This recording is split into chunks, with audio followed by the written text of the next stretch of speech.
one of the most formative things is community and friendships. Right. And I think there's a lot of loneliness out in the world. And they go places and they're not able to connect with people at their church for whatever reason. Maybe they're the only young people there, or maybe there's nothing for them that can bring them together. And then they start drifting from good community into whatever else they fall into. And I think that's where it kind of like starts. Welcome to the Ron Huntley Leadership Podcast, helping leaders be a positive catalyst on the people they support, the organizations they serve, and the communities they live in. This podcast will make you think, laugh, and grit your teeth with new determination to make your parish or business a place of transformation, passion, and purpose. If you're still breathing, you are power for impact. Hi, my name is Ron Huntley. Welcome to the Leadership Podcast. Thank you for following and sharing with friends and parishioners.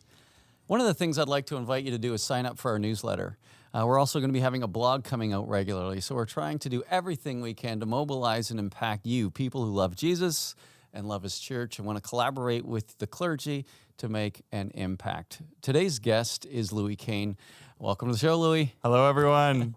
Louis, you spent some time and been impacted through university through one of the movements called Focus. Love to talk a little bit about that in this episode and to really, I guess, explore, because it's something I've always found interesting, the how people transition from university ministries into the life of the parish, because I don't think that's naturally easy. Yeah. I think there's a lot of things that we could probably get right, and maybe part of that comes from understanding it. So tell me a little bit about your university time and how Focus played a role. Yeah. So I first came in contact with Focus when I was a student. It was like my senior year of college.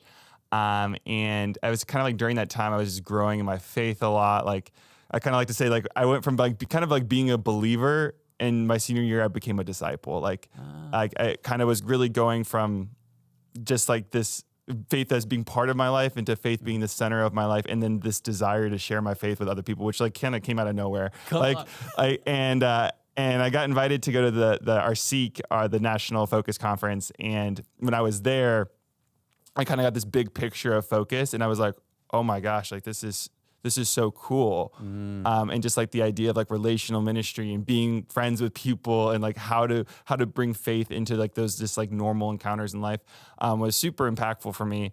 So then after I came back from that, I was like, I think I want to do Focus. And my parents were like, how are you going to pay for your college debt? And like all those questions. And I got an accounting degree, but then went right into Focus afterwards. Right. Yeah. Isn't that neat? So business and accounting, but Yeah. just God got a hold of your heart and gave you a vision for something that was really cool that you got excited about. Oh, that's neat. That's neat too, that it was your your senior year in university that happened. So did you grow up in a Christian home? Like was faith a part of your family growing up? Yeah, absolutely. Like, so faith was always a big part of my family life. I'm like a really devout family. And my parents were amazing. Like we just had a really amazing Catholic culture, and I always loved my faith. But I think just like having it, there's a difference between loving your faith and like having it impact your whole life. Right. And so I think like it wasn't until like that time my senior year that I really like fell in love with the Lord in a whole new kind of way. Beautiful. I remember in my last year of high school, they always have those yearbooks. And everybody gets to put a little expression or saying. And I remember one person's was, a little bit of religion won't hurt you. Right? Like, that's the complete, like what? Like, it's a good thing. Have a little bit. It's like, that's not what the invitation is. Yeah. And when you experience the opposite of that, this all in, this baptism in the love of Christ that overwhelms you and just changes your trajectory. It's like, whoa. And it's, never going to go from that to a little bit. Yeah. I think the thing that was crazy for me, so like I was falling in love with the Lord. I was experiencing His love in my life, like in a way, I was like in love. Like it's like when you fall in love with another person, like when you start thinking about Him, you kind of start laughing. Like that's what kind of was happening to me, like my senior year of college. But then like this love for people that I didn't, like I wasn't friends with started coming. Like, and I think that was like the calling of ministry in my life of like, wow, I was starting to love people that I didn't even like. And just like this mentality was so different. Like my roommate, like my relationship with some of my roommates started changing because I was like, oh, like I can like bring Christ to these people now. And like, it kind of came out of nowhere. Like that wasn't how I lived my first 3 years of college. Right. But my senior year, it started coming. Isn't that neat? Yeah. And I guess that's what people mean when they say that person's totally different. Yeah. Like they can just see that something significant has changed. There's been a paradigm shift that's made that person, well, in the fruits of the Spirit, more loving, more kind, more generous, and so that sounds like exactly what happened to you. That's so cool. And so thank you to Focus and their ministry to university students. Like it literally changed the course of your life. So being a missionary, what was that like? I've never done that. Yeah. So tell me about that. It was super cool. So I was a missionary for 3 years, and I was on college campuses. Focus is also in parishes and international now, which is really cool. But I was always on college campus, and really intimidating at first. I mean, I remember leading Bible study for my first time, and I was like shaking. I'm like, what am I going to do? Like, what am I going to say? Or like, how do you like balance this like new identity as being a missionary? And but it was so formative for me. Like living in community with other missionaries, like living just the lifestyle that we lived. We prayed a lot. We talked about Jesus a lot. We were able to like love really intentionally. Like your whole life is like wrapped up into like loving God and loving other people. And it is just so cool to be a part of that. And to just meet so many people that were so full of love, and then had such a heart for those that are marginalized, those that are on the outside, being able to go on mission trips to developing countries, or just doing like homeless ministry. I lived in a homeless shelter for a month at one point during my time in Focus, and just being able to like encounter people that are so different than me, but seeing that we have the same desire for God, and being able just to be with people in those places. Just so humbling, but totally changed my heart to I think just people in the world. That's beautiful.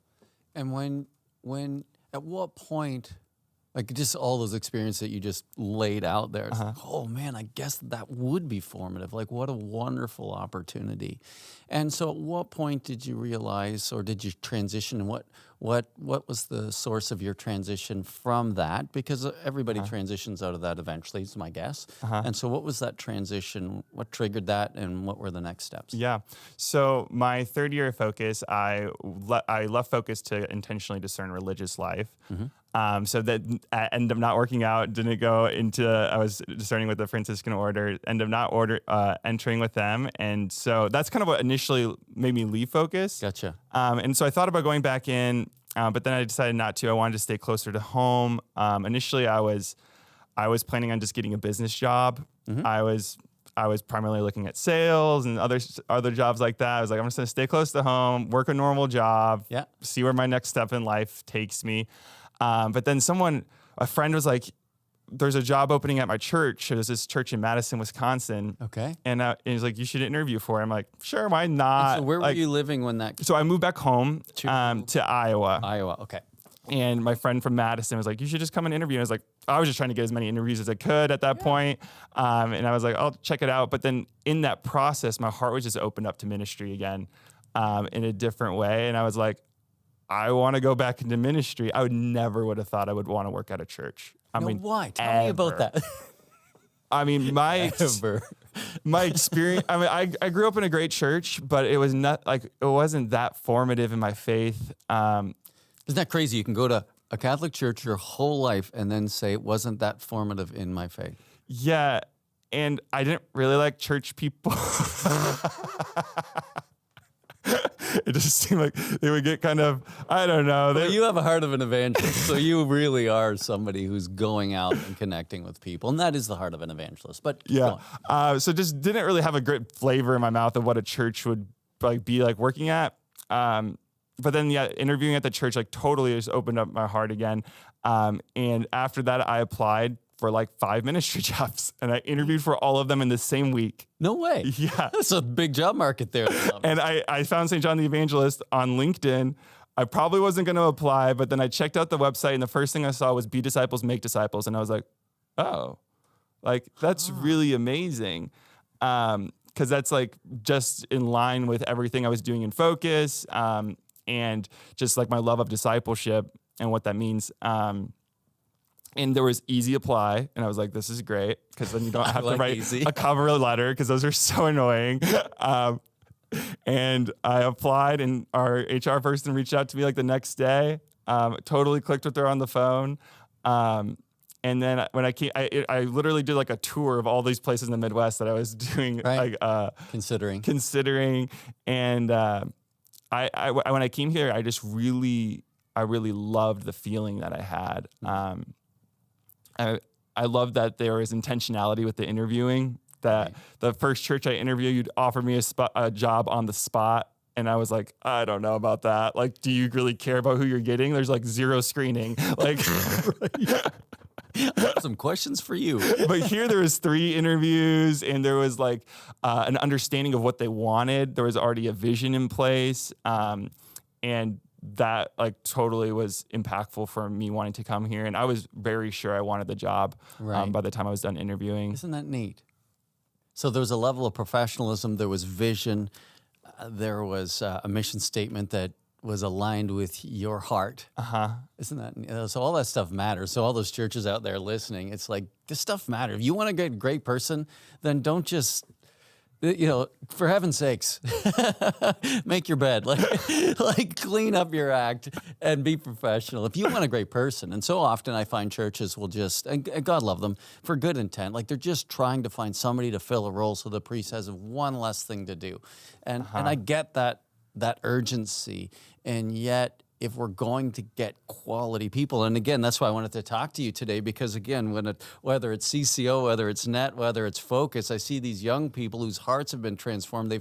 They've made Jesus the center of their life. They've often been formed in community in ways that they didn't get growing up in the Roman Catholic Church. And so they have so much to bring, so much energy, so much idealism, so much passion, so much conviction.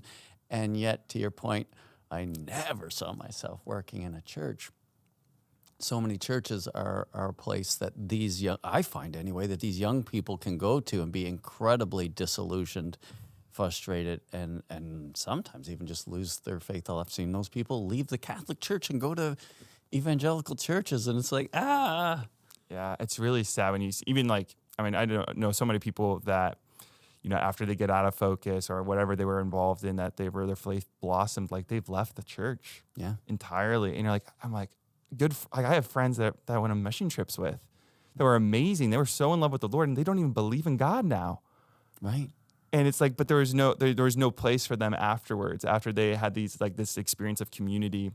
They just got swallowed up. So let's break that open a little bit, because that breaks my heart. In fact, I remember being in touch with one of the organizations that dealt with young people, and I really, because my passion is for turning around parishes and helping pastors learn how to lead out of a team, and then create a culture that's growth oriented in terms of bringing new people in to encounter the love of Christ, and the same thing that happened to you in university to happen at the local parish. I can't even fathom why we wouldn't make that our priority. But in doing that, I would see that being a great fit for people from those organizations. But the person I was talking to, they just, it was on the radar, but it wasn't as high a priority. I was trying to find a way that we could, can we connect on this? Because the churches that we're coaching and transforming do become good fits for these people, I think, or at least a better fit. And so what is it that you think a lot of your friends are coming into in the average parish in North America that is disheartening? Yeah, that's a good question. I think that one of the most formative things is community and friendships. Right. And I think there's a lot of loneliness out in the world, and they go places and they're not able to connect with people at their church for whatever reason. Maybe they're the only young people there, or maybe there's nothing for them that can bring them together. And then they start drifting from good community into whatever else they fall into. And I think that's where it kind of starts. What breaks my heart is sometimes people can look at that and say, well, we have the truth, we have great theology. If you had good faith, you wouldn't need all these other trappings, because you should just come and be focused on the sacraments, and that should be enough. And I'm thinking, really, in what world is that enough? And maybe somebody who's really academic and not particularly relational, but But I'd say to that person, dude, like you are the exception, not the rule. And so stop thinking the world should be like you. It's not helpful. Not if you're going to build a church that's going to make a difference. Yeah, it's so true. There's an ME25 survey done by Clifton to help parishes understand the 3 categories of the amount of parishioners that are engaged, disengaged, and actively disengaged. And one of the questions on the survey that I find really funny, because it irritates Catholics to no end. It's the best question ever. It's like, do you have a best friend in the parish? Ooh, that's a good question. But why do you think that drives Catholics crazy? The average Catholic, they hate it. It's the number one question that they can't stand. I feel like maybe it's connected to something that doesn't seem religious or it doesn't seem like they have any control over. Mm-hmm. That's right. It's like, I don't come to church for friends. I'm not at the church to make friends. Yeah. And the church, most churches don't facilitate that anyway. And so it's like, it's the most ridiculous question in the context of most Catholic churches because we're just so busy doing church. We're not very good at relationships. We're good at information. Yeah. You know, but we're not great at facilitating authentic relationships that actually is the glue to a community that feels like a family. Like we call ourselves a family of faith, but yet most people go to and from church and they don't know if anybody even cares if they're there. It's so true. It's so true. And that's the number one way people grow in their faith is through people. Right. And the way that they experience Jesus' love is so often it starts with people, you know? Right. Yeah. And I think that if you looked at any thriving thing in the church, it's based on that community. Right. It's based on like what people are experiencing in each other. That's driving it. It's so true. It's so fun to watch that happen here at St. John the Evangelist and the work you're doing. It's so fun to be a part of that. It's so fun to watch. I was at the front door last night as Alpha was coming in, and a parishioner named Ed, who recently moved to St. John and came to this parish and was really excited, but him and his wife came. It was just so big. Like, what do you have, like 3,000 or 4,000 members here? And people that come to, and so they came and left church and all these people around, and they felt so lonely. And they said they just kind of looked at each other and after Mass just walked out the door, just feeling overwhelmed by this feeling of not belonging and not fitting in. And then they heard you guys talk about Alpha. And it was so beautiful because he said, he called you and said, well, when is this Alpha happening? Because you're supposed to go away in February because he's retired now. He called me like 6 months before it started or something. Well, how cool is that? And then you said, well, it's going to start in February. So he literally changed his plans and went away in January. He said, I knew that we had to do Alpha. And the impact that Alpha's had on him, not just because of the information. That's what I often say. Alpha is not just a transfer of information. It's facilitating friendships. I've developed lifelong friends here.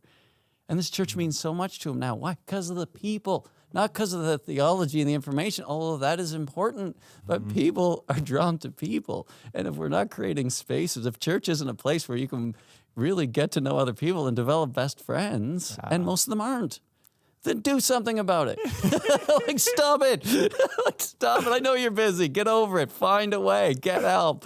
Like, stop not doing that for people, right? One person told me that recently came to our church because of Alpha, and she said within her first 3 months here, she's had more friends at church than she had in 20 years at her previous parish, and she said she's never grown in her faith in the way that she has since she's been here. And like, I thought that was just wild because it's so connected. Right. Like the fact that she is more connected socially, she's growing spiritually in a whole new kind of way. Right. It's awesome. Or like another person, he's older, he's like 70, and he said he's never had so many friends in his entire life since he came back to church. Isn't that cool? Isn't that wild? It's like he's 70 years old, and this is his peak social time of his life. Forget university. All those cool parties. No, it's here now. And how relevant that is for our society, which, I mean, some people are saying that the generation coming up is the loneliest generation to ever exist. Like, this is unprecedented loneliness that young people are living in, and how the church can be a place that fills that need. Like, it really is, like, being able to bring people together. Like, I run a young adult group here at the church, and no one has friends that come. Like, they all are looking for friendships. And some people are into the faith, some people aren't. But the fact that they're coming together in a place that's a good environment, and they're connecting socially, and they're making friends, is making them so much happier. And it's so cool to see. And when they become friends with each other, I love it when I hear them like scheduling things themselves. Because like that's kind of the goal. Like it's not about the church event. It's about them becoming like real, authentic friends with each other. Yeah. And supporting each other, which is the community that you were formed in that made such a difference for you in Focus. It's so true. Yeah. Right? It's like taking those formative relationships that are authentic, they're not fabricated. They might have to start with some event, but if we don't evolve those naturally, not demanding people do particular behaviors or things, but naturally facilitate those opportunities, then, church is just going to be something you go to. And it's so in line with what Jesus did in his own earthly ministry, right? Wherever he goes, there was crowds of people. He started with his disciples, right? It was that community of disciples that started the church. Like it's all about that relational component of our faith for people to be able to really experience God. Amen. And give their lives to him. Well, and if you take that exact same principle, Louis, and apply it to pastors and their leadership teams, I'll often say to people, like, we've got to get relationships really right here. Because if we don't get that right here, how are we going to get that right for the rest of the church? Yeah. Like, we have to be committed to that piece. And the more committed we are to that, the more we get that right, the more it transforms us. The more the more trusting we are, the more the relationships are authentic, and people can see that. Yeah. And it's so cool because I think like the parish staff is supposed to be like a microcosm of what the whole parish community is supposed to be. Like it starts at home, right?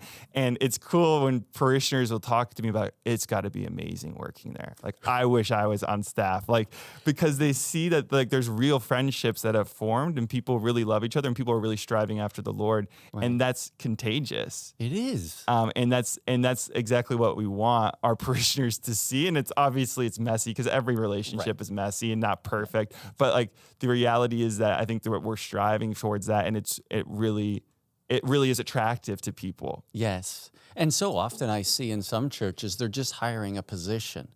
Person isn't necessarily of faith, or if they are of faith, doesn't even go to that church. And sometimes those people that don't even go to that church are on the leadership team, and I'm thinking to myself, how can they lead something they're not fully invested in? Like there's a difference between being fully invested and just doing a job. And that's what I remember when I first started working with Father James. I lived an hour away from St. Benedict Parish in a small town called Truro, and we were trying to figure out how I could go work, when I could. So I went part-time, and I said, well, I'm gonna have to move my family. And he said, well, no, you can do it from there. I said, no, I can't. I don't want to do that. If I'm going to do this, I'm all in. I can't ask people to do things I'm not willing to do myself. I need to go all in. I need to invest in these people, these relationships. It needs to be real. It's not a job. And I think that's the culture at St. John the Evangelist that we have, that you guys have. And it's so fun. And it's not perfect. We're constantly kind of having to deal with issues, but that's families. But I think that desire, that feeling is part of what was so beautiful about Focus. Yeah, 100%. And that's the hardest thing in Focus too. Like the hardest thing in Focus isn't the students, it's the team. Like that's 100% where the issues, the stress come from. But that's just the reality of relationships. And that's the reality of family, right? Like it takes work, it takes effort. And the people that offend you aren't going to be the random student that you just met. Right. Like it's going to be the person that you deal with every single day in your meetings that you have different opinions on, or who checks out emotionally or whatever. Like that's the hardest part. And that's the biggest difference in Focus. That the teams that are thriving are the ones that are really like are willing to work at it and learn to love people. And I remember I had one of my teammates in Focus. We were so different, like so different. Like if you probably looked at any kind of personality thing, we would have been like exact opposites. And it definitely was hard to become friends with him. But like the more that the more we were aligned on the same mission though. And like we learned to love each other, even though we were really different, even though we didn't click super well. Right, not a lot of great chemistry there naturally. But by the end of the year, we shared so many bonding experiences, and we were just on mission together that we became really good friends. He was a groomsman at my wedding. Come on. But that's something that I would have, especially like before like Focus, I wouldn't have even had the mentality of like working out with someone that's like so different than me. Right, you just would avoid them. Yeah. Like I'll just go with someone that I click with. Right, yeah, it's easier. But it's like, it's so cool to have that relationship with someone that we like really chose each other and learned to love, and actually like then started to like. Wow, that's so cool. I often feel that way too. I always joke at Alpha, the first night you get there, you look around at the other tables and you go, I wish I was at that table. Those people look cool. Well, I'm lumped with these goofballs. And then, I think to myself, I don't even think I'm going to like these people. Then you come back the next week and like, oh, well, whatever. Then by week 3, it's like, actually, I'm kind of enjoying their personalities. They're kind of fun. They're and then week 4, week 5, it's like, I really like these guys. And usually after the weekend experience, we're getting in week 7, week 8. I start to hyperventilate because I'm not going to have a reason to get together with my best friends anymore. The very people I didn't know if I'd like. Yeah, it's so cool. That's so cool. I love the way you put that. Yeah, because it's like even the people that you're like, I don't know. We live our life so often just trying to find the next person that we really click with to be friends with, and those only. But it's like it's not about that. It's about like I don't know, like seeing the good in everyone, and and even maybe the quirky things that annoyed you at first then start becoming endearing. I agree. And it makes my life richer when I have friends from all kinds of different places in life and different experiences, and it makes me certainly more compassionate, more accepting. I'm more happy with myself. The more I'm able to love others, the happier I am inside. But the more I isolate myself from others, that's all, it's selfish and it's lonely. And I can go back and forth at different seasons of life. Maybe it's because of different priorities I have or things that I need to get focused on. But the further I get away from other people, the less happy I am on the inside. And so there's a generosity required and asked of me by Jesus to be present to others and to be generous to others. And I think a church done well, a ministry like Focus done well, and Focus, it's built right in, but churches, it's not. We just have to go do the formula, right? And I love our faith. I love our sacramental faith. But if that's all we're doing for people, we're killing the church. And so if to call people out, to really ask them to connect. And that's that fellowship piece. A lot of times for fellowship in a lot of Catholic churches, that's when you get together for the rubber chicken dinners to raise money for one of the auxiliary groups. But we're really not facilitating authentic friendships based on Jesus. We're no different than any other social group in the community, and I think we need to be. I think, and I heard it again last night when I was at the Alpha at St. John the Evangelist, but even back home, I remember people saying that, in a very short period of time, like in 3 months, they feel like they have better quality friendships than they have with the people they grew up with their entire life and still golf with and stuff. It's like, what's the difference? Jesus is the difference. Yeah. I can tell you right now what the difference is. And when you build friendships based on Christ and continue to keep him as the center of the reason you gather, boy, it's life-giving. Totally changing. Wow. So how can churches, so one of the things you talked about through your interview process was just seeing, you could see vision, mission statement, professionalism, that, and again, those things are going to draw people of capacity who can influence, and that's you. And so what other things do churches need to get right if they're going to integrate people from Focus or these other organizations well? Like, what are people at that age demographic from that background, what are they looking for from an experience if they dared to go work at a church? Yeah. I think for me personally, it was definitely about the team environment. Like that was really important to me. Being able to work with other people closely, because that's one of the things I loved about being in Focus. And I honestly couldn't really imagine doing ministry without that. And I think we've improved a lot in our team dynamic at the church, and that's the more that our teams just improve, the more I enjoy my job more. Right. And I think at first, like that was the hardest part, as I didn't really feel like we had as much of a team dynamic at that time. And so that was really felt isolating to me. Especially because like in Focus, I had teammates that we were doing the exact same thing. We were all doing evangelization, discipleship, like we were all doing it together. And now it's all of a sudden, all the discipleship is me, and evangelization is me, and none of my coworkers are doing the same thing, and we didn't have as much of a team unit.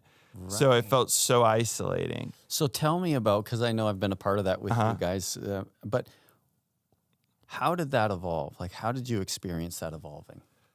Oh, well, that's a good question. I'm trying to think of when it started. I think it's maybe started with just doing, like, at least me personally, just like collaborating more with people. Okay. So trying to get different people involved in the things that we were doing and getting buy-in, which was great. We started, one of the first team things that we really did is we have like a praise and worship night, adoration, praise and worship. And we started having just like meetings to pray and plan it together. And that was like the first team feeling I had, when I started working here. And then, we started working with you, and that helped a lot, just building like the teams that we worked out of. And then when Father Declan got here last year, I think the team dynamic really changed a lot in the office as well. There was a lot more collaborating between different departments. Neat. Also then we started doing like our spiritual staff meetings where it wasn't like a business meeting. It was just to grow in our faith. And we did lots of different things that I think increased like the team dynamic a lot. And just through it all, it just really feels like we're really for each other and whatever each other are doing, which is a really cool feeling because it's not like territorial. And you watch that grow. Yeah. Right? So wherever you're at now as a parish, it doesn't have to be where you stay. Like, that can be intentionally influenced for good to create an environment where we're collaborating, you're cared for, people have your back, and it's like, this is a team. Mm-hmm. Yeah, for sure. That's really important because I think a lot of people are not sure if that's possible. You know, they're almost like victims to whatever culture that they have. It's like, no, you're not.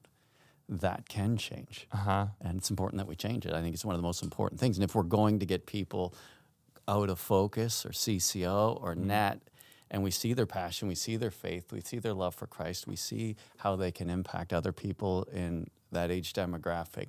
If we don't give them an experience where they're a part of a team and cared for, I don't think they'd want to do it. From my perspective, I don't think very many young people are looking to be like an isolated person doing evangelization. Yeah. Like that wouldn't be their experience in any of those other ministries. Right. And I don't really know how you could thrive doing it because like there's a lot of collaboration that I experienced when I was in Focus. I mean, even just like with my male missionaries, we did so much just like men's ministry together. Right. And then to not have that feels really weird. I know. Yeah, it's not fun.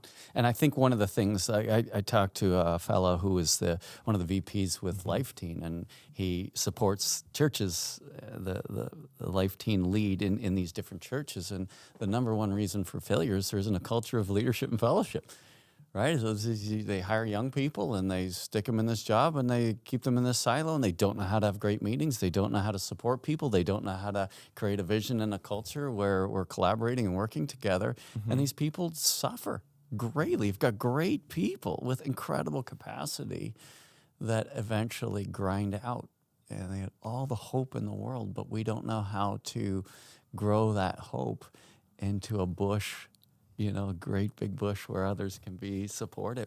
And we have to get that piece right. Our theology is great. Our sacramental faith is great. Like, all those things are amazing. Our deposit of faith is so rich. We have to get the people piece right. We have to get the culture piece right.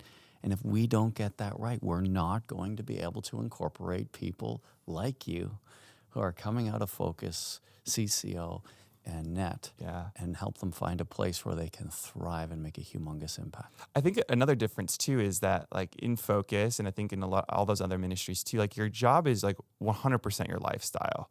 Like it's all your friends, all your community. And that's what I love about my job now is that it's that same lifestyle. Like, yeah, I have early morning meetings sometimes and then late night events. I don't really mind it. It feels really like normal to have that kind of lifestyle. But then also my closest friends in the community are also people that I'm working with in some capacity. And I also really like that, but it's also all I've ever known.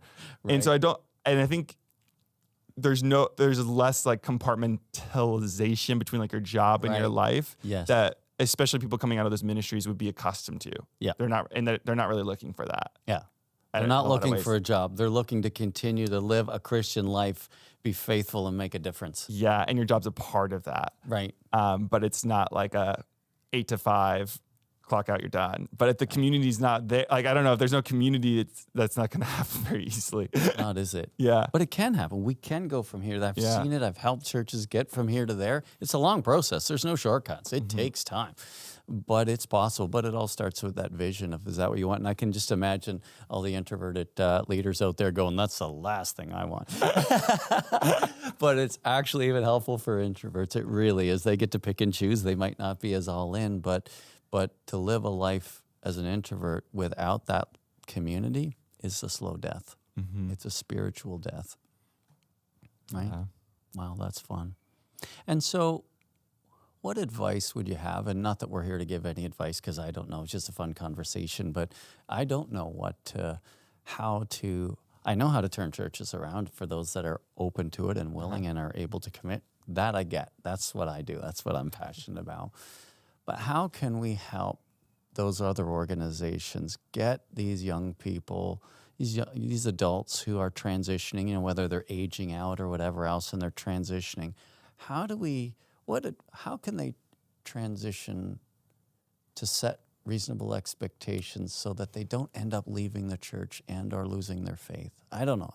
Maybe we can't, but I feel like we can. Yeah.